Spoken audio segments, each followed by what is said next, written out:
Assalamualaikum students and very good morning to all of you. Yesterday I discussed activity 2, 3 and 4 with you, and 4 activity was left half.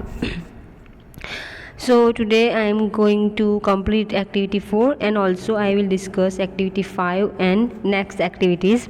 So let's start.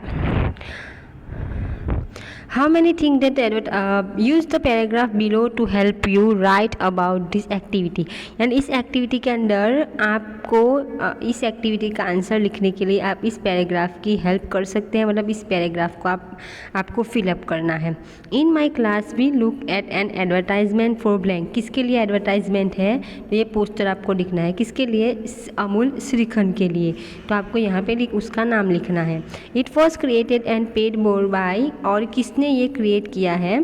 तो it is created by Amul company, right. तो आपको लिखना है Amul. It is trying to persuade blank to and blank, blank to blank, यानी कि ये advertisement किस किस को अपनी तरफ खींचती है? तो श्रीखंड तो सभी को पसंद होता है. तो it is trying to persuade children to elders, सभी लोगों के लिए. My classmate had different opinions of the effectiveness of this advertisement. Blank classmate thought the advertisement work. जिस मैंने आपको कल कहा था आपको इस क्वेश्चन के आंसर लिखना है, तो इस क्वेश्चन के आंसर के बेस के ऊपर ये आंसर आपको मिल जाएगा कि कितने स्टूडेंट ऐसा मानते हैं कि इस पोस्टर ने, इस एडवर्टाइजमेंट ने अपना काम कर दिया और इसकी वजह से ज़्यादा ये चीज़ बिकी है. 3 है, 4 है, 5 है, कितने स्टूडेंट है वो आपको लिखना है. They would want two by the blank, और वो लोग इस प्रोडक्ट को, ब्लैंक को, यानी किस प्रोडक्ट को? तो अमूल श्रीखंड को खरीदना चाहते हैं. तो यहाँ पे अमूल श्रीखंड आएगा.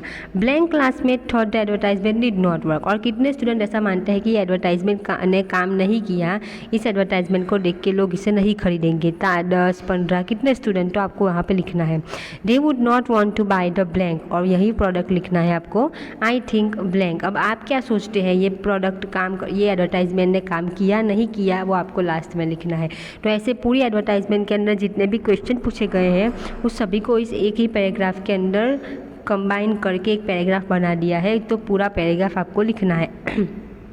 अब हम देखेंगे एक्टिविटी 5. तो discuss the questions as a class, listen to the answers of your classmate. यहाँ पे एक और पोस्टर दिया गया है, save paper, save trees, save the world. तो फर्स्ट क्वेश्चन है, who paid for this advertisement. ये एडवर्टाइजमेंट किसने बनाई है? तो ये एडवर्टाइजमेंट या तो गवर्नमेंट बनाती है या फिर NGOs या फिर जो एनवायरनमेंट डिपार्टमेंट के लोग होते हैं वो. सेकंड है, what is the goal of the advertisement. इस एडवर्टाइज़र का मेन मकसद क्या है? तो इस एडवर्टाइज़र का मेन मकसद है ट्रीज़ को बचाना. तो आपको क्या लिखना है? The goal of the advertiser is to save trees. To whom is this advertisement trying to persuade. ये किसको परस्यूएड करने की कोशिश करती है? तो हम तो छोटे बच्चों से लेके बड़े लोगों तक हम सबको कहते हैं कि ट्रीज़ बचाइए, राइट. तो ये सभी के लिए आएगा. Do you think that the advertiser achieved the goal. आपको लगता है कि ये पोस्टर बना के उसने अपना मकसद पूरा कर लिया, यानी कि लोग ट्रीज बचाने लगे? यस और नो आपको वो लिखना है. Classmates will have different opinion about question 4. How many classmates think the advertisement work. कितने स्टूडेंट मानते हैं कि इस एडवर्टाइजमेंट ने अपना काम कर दिया और कितने नहीं किया, वो आपको लिखना है. How classmates did that advertisement did not work. किसको लगता है कि कितने स्टूडेंट को लगना है कि इस एडवर्टाइजमेंट ने अपना काम नहीं किया. एक्टिविटी 4 की तरह सेम क्वेश्चन है, सिर्फ एडवर्टाइजमेंट का पोस्टर चेंज हुआ है. Use the paragraph below to help you write about this activity. फिर से एक्टिविटी 4 की तरह इसमें भी पूरी एक्टिविटी को कंबाइन करके एक पैराग्राफ बनाया है. In my class we look at an advertisement for save trees. It was created and paid for by environment department. It is trying to persuade children to elders. My classmate had different opinion of the effectiveness of this advertisement. Blank classmate. कितने आपके student मानते हैं, आपके class के कितने student मानते हैं कि ये पोस्टर से इस पोस्टर ने या फिर इस एडवर्टाइजमेंट ने अपना काम कर दिया और इससे लोग ट्रीज़ बचाने लगे. 10 स्टूडेंट मानते हैं, 15 स्टूडेंट मानते हैं, कितने मानते हैं वो आपको लिखना है. They would agree with the idea that save paper, save trees. The blank classmate thought the advertisement did not work. और कितने स्टूडेंट मानते हैं कि एडवर्टाइजमेंट ने अपना काम नहीं किया है? तो they would not agree that और वो लोग किस बात पे अग्री नहीं करते, इस पोस्टर में कौन सी चीज़ जो है वो बराबर नहीं है, वो आपको यहाँ लिखना है। एंड आपको लास्ट में अपना पॉइंट ऑफ व्यू, अपनी सोच लिखनी है। आई थिंक ब्लैंक, और ब्लैंक में आपको अपना विचार लिखना है। तो ये एक्टिविटी 4 और 5 सेम ही है, सिर्फ प्रोडक्ट चेंज हुआ है। आई होप कि आप लिख सकेंगे। अब है activity 6। Verbs are words that shows action और डूइंग। वर्ब्स किसे कहते हैं? हर एक सेंटेंस के अंदर स्टूडेंट्स वर्ब आता है, तो वर्ब किसे कहते हैं? वर्ब मतलब एक ऐसा शब्द जो एक्शन बताए, यानी जिस शब्द को पढ़ के हमें मालूम हो कि हाँ इस शब्द का मतलब ये है कि यहाँ पे कुछ काम हुआ है, इस सेंटेंस के अंदर ये जो सब्जेक्ट है वो कुछ कर रहा है। तो for the example the verb grow means to become larger. अब वर्ड ग्रो है, ग्रो का मतलब बड़ा होना, तो ये एक एक्शन है। बड़ा होना एक एक्शन है, एक एक्टिविटी है कि हम धीरे धीरे बड़े होते हैं। तो ये क्या कहलाएगा? वर्ब कहलाएगा। English has many phrasal verb. Phrasal verb need a small word a preposition with them to make their meaning. अब फ्रेजल वर्ब किसे कहते हैं? वर्ब अलग है और फ्रेजल वर्ब अलग है। तो फ्रेजल वर्ब किसे कहते हैं कि फ्रेजल वर्ब के आगे वर्ब होता है और वर्ब के आगे एक प्रीपोजिशन लगाया जाता है जिससे उसका मीनिंग कंप्लीट हो जाए। For example grow means to become larger but grow up means to mature. जैसे कि स्टूडेंट्स यहाँ पे हमें बहुत अच्छा एग्जांपल दिया है कि ग्रो एक वर्ब है। ग्रो का मतलब है बिकम लार्जर, बड़ा होना। लेकिन जब आप ग्रो के पीछे अप लगा देंगे यानी कि ग्रो अप, तो इसका मतलब चेंज हो जाएगा, इसका मतलब हो जाएगा मैच्योर बनना, समझदार बनना। तो इसे ये जो ग्रो है ये सिर्फ ग्रो है, उसे वर्ब कहते हैं। ग्रो अप इसे फ्रेजल वर्ब कहते हैं।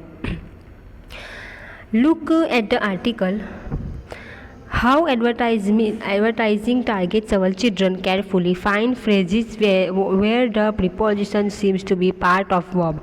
Underline these phrases. How many phrases verb did you find? अब हमारी फर्स्ट एक्टिविटी के अंदर जो हाउ एडवर्टाइजमेंट टारगेट वाला जो आर्टिकल था वो आपको पढ़ना है। उसके अंदर ऐसे कौन कौन से फ्रेजल वर्ब यूज़ किए गए हैं उसको आपको इसकी लिस्ट बनानी है, लिखनी है।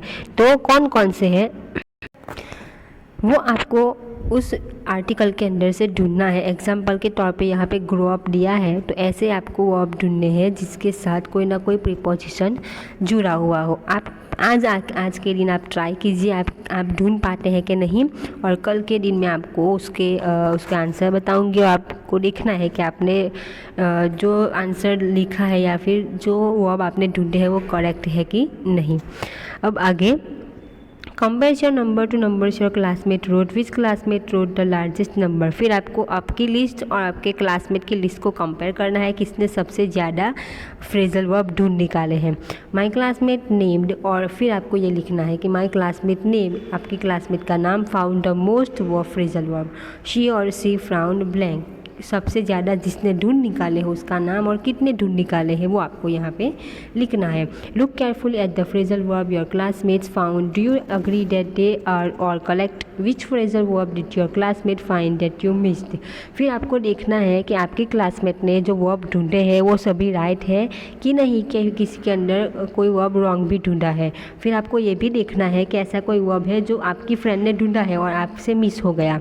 If you find the most phrasal verb in your class, congratulations, help your classmate understand all the phrasal verb in the article। फिर आपको आपकी फ्रेंड की हेल्प करनी है आर्टिकल के अंदर से फ्रेजल वर्ब का को अंडरस्टैंड करने के लिए। तो स्टूडेंट्स ये थी हमारी activity 4, activity 5 and activity 6। I hope कि आपको समझ में आ गया होगा। बहुत इजी आंसर से उसके तो आप इजीली लिख सकेंगे। नेक्स्ट एक्टिविटीज़ जो है वो हम नेक्स्ट वीडियो में देखेंगे। Thank you very much.